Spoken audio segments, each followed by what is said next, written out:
When HOA Karen fired me in my own office lobby and had security drag me out, she thought she'd won our neighborhood war forever. She didn't know I was about to discover she'd used $8 million in fraudulent loans to buy my building. And federal agents were watching. Before watching full story, comment below from where you watching. Also like and subscribe for more stories. The elevator doors opened to reveal Karen Mitchell standing in the lobby of my office building, wearing her signature navy blazer and holding a clipboard like a weapon. She spotted me immediately and marched over with the confidence of someone who thought she controlled the world. "David Thompson, you're terminated. Effective immediately." I stared at her in confusion. "Karen, you don't work here. You're not my boss. I'm the new building manager, appointed by the property owners to clean house. Your lease is being revoked for violations of professional conduct standards." She thrust an official-looking document at me.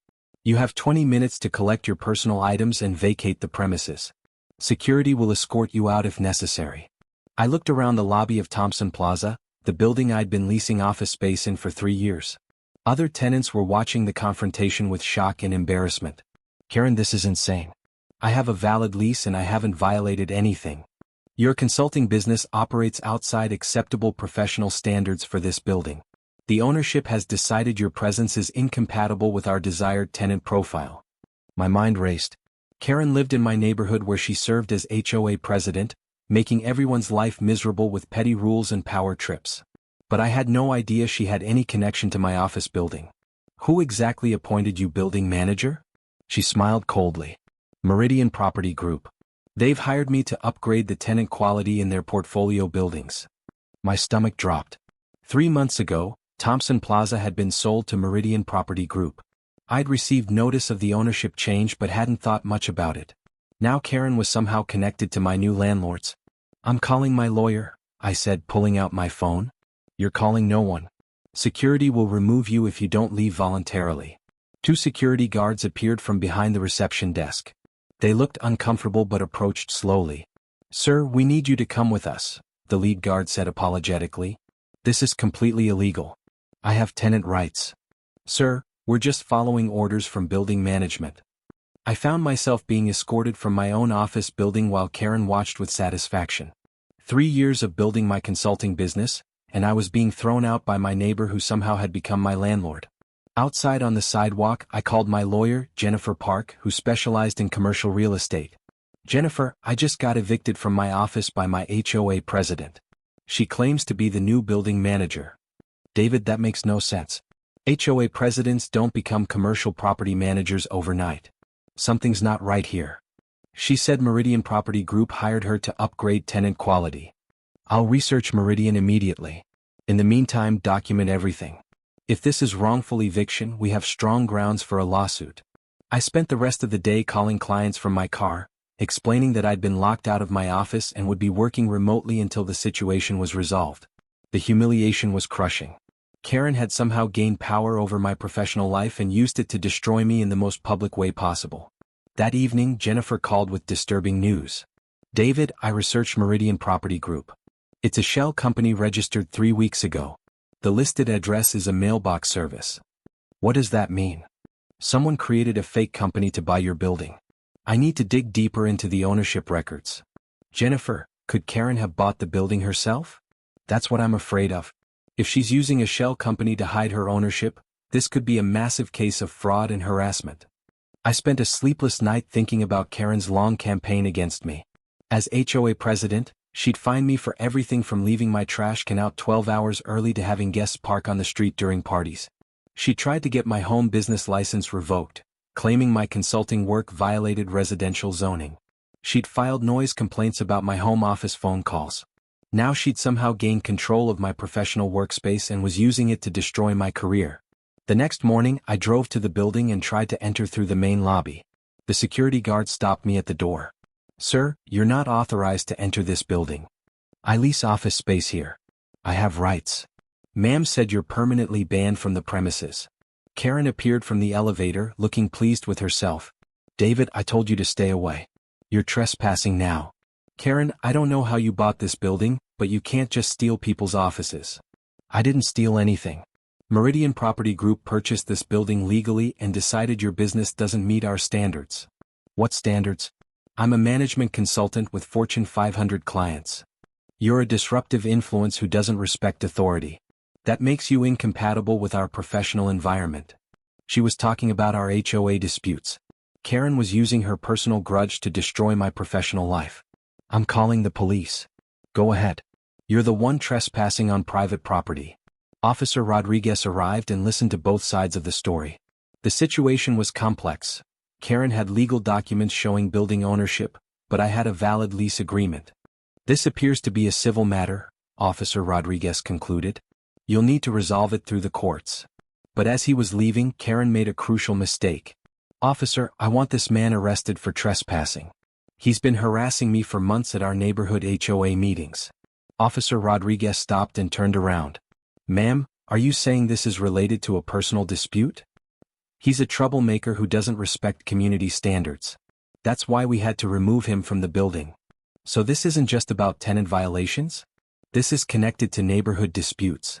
Karen realized she'd revealed too much. The building management decision was based on professional standards. But you just said it was connected to HOA conflicts. That sounds like you're using property ownership to retaliate against someone you have personal disputes with. Officer Rodriguez made notes about Karen's statements. Sir, this might be criminal harassment disguised as a business dispute. I'd contact the district attorney's office. Jennifer worked around the clock researching the building sale. What she discovered was explosive. David, Meridian Property Group is owned by Karen Mitchell. She used a shell company to hide her identity when buying your building. How did she afford a $2 million office building? That's the interesting part. She took out multiple loans using inflated property valuations and false income statements. The financing appears to be fraudulent. She committed fraud to buy my building so she could evict me? It gets worse. I found records showing she's been targeting other properties where people she has disputes with work or live. This isn't just about you. Jennifer had uncovered a pattern. Karen had attempted to purchase the apartment complex where former HOA board member Mike Santos lived. She tried to buy the restaurant where neighborhood critic Lisa Wong worked. Karen was systematically trying to gain financial control over anyone who opposed her authority. Jennifer, this is insane.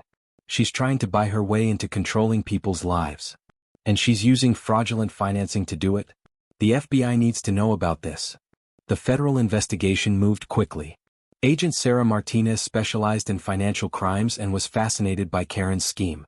Mr. Thompson, this is one of the most elaborate harassment campaigns I've seen. Using fraudulent loans to purchase property for retaliation purposes violates multiple federal laws. Agent Martinez, how many properties did she target? We've identified 6 attempted purchases in the past year, all connected to people she had conflicts with. The pattern is unmistakable. The FBI raided Karen's home and office, seizing financial records that exposed the full scope of her fraud. She'd submitted false tax returns, inflated asset statements, and forged employment verification to obtain loans totaling $8 million. Karen had been trying to buy her way into absolute power over anyone who challenged her authority. But her scheme collapsed when investigators discovered the fraudulent financing. The loans were immediately called in, and Karen couldn't make payments on properties she'd bought with fake documentation. 3 weeks after evicting me from my office, Karen was arrested in the building lobby on federal fraud charges. I was there that morning, finally allowed back into my office, when FBI agents walked Karen out in handcuffs. The woman who tried to destroy my career was now facing 20 years in federal prison. David Thompson? Agent Martinez approached me as Karen was loaded into a federal transport van. We need your testimony about the harassment campaign, but I wanted you to know, the building ownership is being transferred back to legitimate hands. What happens to my lease? Your lease was never legally terminated. Karen had no authority to evict you because her ownership was based on fraudulent financing. The legal resolution took months, but the outcome was better than I'd ever imagined. Karen's fraudulent loans were voided, and the building went into federal receivership. As the largest legitimate tenant with the longest lease history, I was given first right of refusal to purchase Thompson Plaza at fair market value. 6 months after being humiliated and evicted by Karen, I became the owner of the building that bore my name.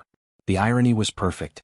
Karen's scheme to control my professional life had given me the opportunity to own the building outright. But ownership came with responsibilities. I had to decide what to do about Karen's former office space, which she'd been using as her building management headquarters. I converted it into a conference room with a plaque reading, "The Karen Mitchell Memorial Conference Room, where bad ideas come to die." The federal trial was a spectacle. Prosecutors proved that Karen had committed loan fraud, identity theft, and racketeering in her campaign to financially control her enemies. Her defense attorney tried to portray her as a concerned community leader who'd made poor financial decisions. But the evidence was overwhelming. "Ladies and gentlemen of the jury," the prosecutor argued, "Karen Mitchell didn't just commit fraud. She weaponized the financial system to terrorize anyone who disagreed with her petty authority." The jury convicted Karen on all counts. Judge Harrison sentenced her to 15 years in federal prison and ordered her to pay $12 million in restitution. "Ms. Mitchell," the judge said during sentencing, "you turned property ownership into a tool of harassment. You've violated the trust that makes business relationships possible." Karen's house was seized to pay restitution, and her husband filed for divorce while she was in federal custody. Her attempt to buy power had cost her everything. The day Karen was sentenced, I hosted a building-wide celebration in Thompson Plaza. All the tenants she tried to evict or harass were invited to celebrate her downfall. To Karen Mitchell, I raised a toast in the lobby where she tried to destroy me, who taught us that the best revenge is letting your enemies destroy themselves with their own greed and stupidity. The celebration was covered by local news as a story about standing up to bullies who abuse financial power. Karen became a cautionary tale about what happens when petty tyrants try to buy their way to absolute control. A year later, Thompson Plaza was thriving under my ownership. I'd implemented fair lease policies, upgraded the facilities, and created a professional environment based on mutual respect rather than authoritarian control. Karen's former neighbors in the HOA sent me a thank you card. "Thanks for stopping the neighborhood dictator. Our community is peaceful again." I framed the card and hung it in the Karen Mitchell Memorial Conference Room, next to newspaper articles about her federal conviction. Sometimes justice takes years to arrive. Sometimes it comes in the form of handcuffs in the lobby of a building that someone tried to steal from you. Karen Mitchell had thought she could buy her way into controlling everyone around her. Instead, she'd bought herself a federal prison sentence and given her biggest enemy ownership of the building she tried to use as a weapon. Standing in my office, looking down at the lobby where Karen had tried to destroy me, I realized that her greatest gift wasn't the humiliation or the legal victory. Her greatest gift was teaching me that bullies always overreach, tyrants always fall, and sometimes the best way to defeat someone is to let them defeat themselves with their own unchecked ambition. The building was mine. The neighborhood was peaceful. And Karen Mitchell was exactly where she belonged, behind bars, with plenty of time to think about what happens when you try to buy power instead of earning respect. Justice, it turned out, had an excellent return on investment.